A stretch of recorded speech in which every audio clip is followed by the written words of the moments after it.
Hello everyone. सो आज एक case देखते हैं। एक डॉक्टर का फ़ोन आया मुझे कि शी इज़ अ होम्योपैथ। सो उसको 15 दिन से सीवियर हेडेक हो रहा है, मतलब 15 डेज से उसको हेडेक की प्रॉब्लम है और कंटिन्यूसली 15 दिन से नॉन स्टॉप हेडेक है उसको। तो उसको उसने काफ़ी 2-3 दवाई ली होम्योपैथी के, 2-3 होम्योपैथ को कंसल्ट किया, मगर उस दवा से भी कोई आराम नहीं आया। सो उसने मुझे बताया कि सर, मुझे ना मैंने टीटी का इंजेक्शन लिया था और बीच में मुझे हेडेक होता था बीच बीच में, मगर उसके बाद से काफ़ी समय से मेरा हेडेक कभी नहीं हुआ। मगर जिस दिन से मैंने वो टीटी का इंजेक्शन मतलब टीटी का इंजेक्शन लगाया है, और मुझे लग रहा है कि उस दिन के बाद से मेरा ये हेडेक चालू हो गया, मतलब उसी दिन से चालू हो गया हेडेक। नेक्स्ट मॉर्निंग आफ्टरनून में लगाया था और इवनिंग से मुझे हेडेक होने लगा। ठीक है। सो वहाँ से मेरे को हेडेक चालू हुआ और आज 15 दिन हो गए मेरे को हेडेक कंटिन्यूसली है। और उसकी वजह से मुझे एक्ने की प्रॉब्लम भी हो रही है। तो तब से मुझे एक्ने की प्रॉब्लम भी चालू हो गई कंटिन्यूसली। और इसकी वजह से मैं सो नहीं पा रही हूँ। नींद मेरी पूरी तरह से दर्द की इतना होता है कि मैं अल्टीमेटली कुछ नहीं कर पा रही हूँ। तो मैं बोला कि क्या कंसर्न क्या है, विद 15 दिन से कैसे मैनेज कर रहे हो। तो उसने बताया कि सर, मैनेज मतलब कि मैं बहुत अवॉइड कर रही हूँ, मतलब मैं पेन किलर नहीं ले रही हूँ, बहुत अवॉइड कर रही हूँ। मैं बहुत बर्दाश्त करती हूँ, मतलब 6-6 8-8 घंटा मैं दर्द सहती रहती हूँ कि ये सोचती हूँ कि ये अब कम हो जाएगा, अब कम हो जाएगा। तो मैं बहुत, मगर जब देखती हूँ कि मैं 8 घंटा हो गया, 9 घंटा हो गया, मतलब कोई आराम नहीं दिख रहा है, तो मैं एक क्रोसिन खा लेती हूँ। तब मैं नहीं कर पाती, तब मुझसे बर्दाश्त नहीं होता, तो मैं गोली खा लेती हूँ। तब तक मैं बहुत बेयर करती हूँ, बहुत बर्दाश्त करती हूँ, मगर उसके बाद जब देखती हूँ कि नहीं हो रहा है तो मैं एक गोली खा लेती हूँ। बोला ठीक है। तो और कुछ नहीं सर, बस ये हट जाना चाहिए। बस हो गया ना, 15 दिन से सर दर्द है मेरे को कंटिन्यूसली। और कितना क्रोसिन खाना ना, और कितना कितना बर्दाश्त करना। तो मैं चाहती हूँ इससे अभी छुटकारा पा, जो हट जाए मेरे से, इस दर्द हट जाए यहाँ से, ताकि मैं सो नहीं पा रही हूँ इसकी वजह से।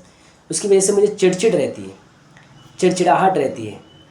तो अभी चिड़चिड़ाहट तो मैं हस्बैंड पे निकल जाता है, घर वाले को तो बोल नहीं सकती, इसलिए वो चिड़चिड़ाहट इतनी होती है कि हस्बैंड पे मेरी चिड़चिड़ निकल जाती है। और वो भी रोज़ सुन सुन के कि हेडेक है, हेडेक है, तो वो रोज़ बोलते हैं कि आज भी हेडेक है, आज भी दर्द हो रहा है। तो इस तरीके से ये पिछले 15 दिनों से मुझे हेडेक की समस्या है। और ओपीडी भी देखना मुश्किल है, घर देखना मुश्किल है, मतलब पूरा दर्द के ऊपर कंसंट्रेशन चल रहा है। मैंने बोला ठीक है, चलो मैं अभी एक दवा देता हूँ, तो फिर ये दवा के बाद मुझे आप बताना कैसा लगता है, ठीक है। मैंने उससे 200 का डोज बोला, 10-10 मिनट्स में 5 डोज वाटर में डिज़ोल्व करके लेने के लिए। एंड उसने बताया था कि मुझे शाम को एक फंक्शन में जाना है, अगर ऐसे रहा तो मैं तो जा नहीं पाऊँगी, तो अगर आराम हो जाएगा तो मैं अटेंड कर लूँगी। तो उसने 5 डोज लेने के बाद वो फंक्शन भी अटेंड कर लिया, और बिकॉज मेडिसिन देने के बाद उसका हेडेक सबसाइड हो गया, और वो फंक्शन भी अटेंड कर ली, और उसके बाद उसको हेडेक भी नहीं हुआ। ठीक है। 200 का मैंने उसे 5 डोज वाटर में दिया था। तो अभी इस केस में आप देखोगे कि अभी इस केस में हम एनालाइज देखने वाली बात क्या है कि उसने बोला कि जब से मैंने टीटी का इंजेक्शन लिया है, तब से मुझे हेडेक स्टार्ट हो गया है, उसके बाद मुझे एक्ने डेवलप हो गया है, उसके बाद नींद नहीं आ रही है। तो ये सारी चीज़ें दर्द की वजह से, वो क्या हो रहा है, यहाँ क्या हुआ कि उसने इंजेक्शन लिया, वहाँ से इंजरी कैरी किया, ठीक है, उसको इंजरी हुई, ओके, इंजर्ड हुआ। उसके बाद क्या हुआ, हेडेक स्टार्ट हो गया, एक और इंजरी हुई, उसके बाद उसको एक्ने निकले, एक और इंजरी हुई। मतलब इंजरी कंटिन्यूस प्रोसेस में है, उसकी वजह से नींद का लॉस हुआ। तो हर जगह उसको लॉस हो रहा है ना। एक तो हेल्थ का ब्रीच हुआ, ऊपर से नींद का ये हुआ, लॉस हुआ, उसको नींद नहीं आ रही है। तो temporary loss of something is injury, ठीक है। तो यहाँ इंजेक्शन लगाया, यहाँ से इंजरी स्टार्ट हुई, उसको वहाँ से हेडेक, वहाँ से एक्ने, वहाँ से ये सब इंजरी प्रोसेस में, जो region injured, been injured, loss of something for temporary, ठीक है।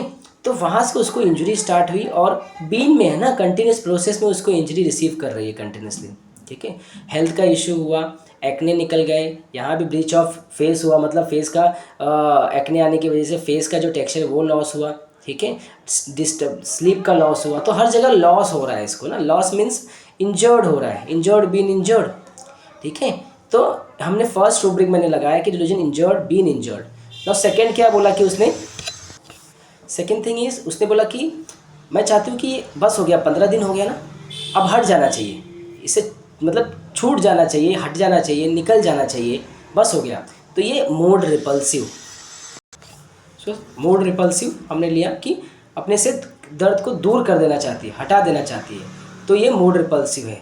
दर्द में क्या करती है, बहुत बर्दाश्त करती है, सहन करती है। तो दर्द और उसके बीच में परसिवरेंस की जंग चलती है, पेशेंस की जंग चलती है, ठीक है।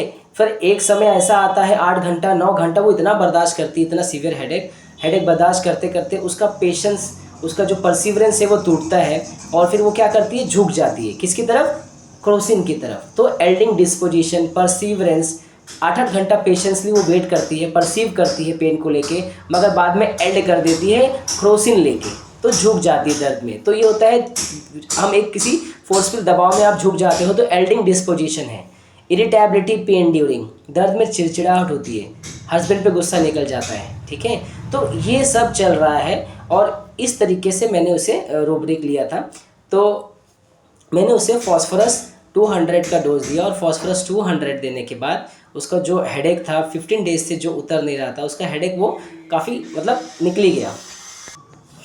उसके बाद उसको हेडेक फील नहीं हुआ, और वो उसके बाद से वो जो नॉर्मल हो गई।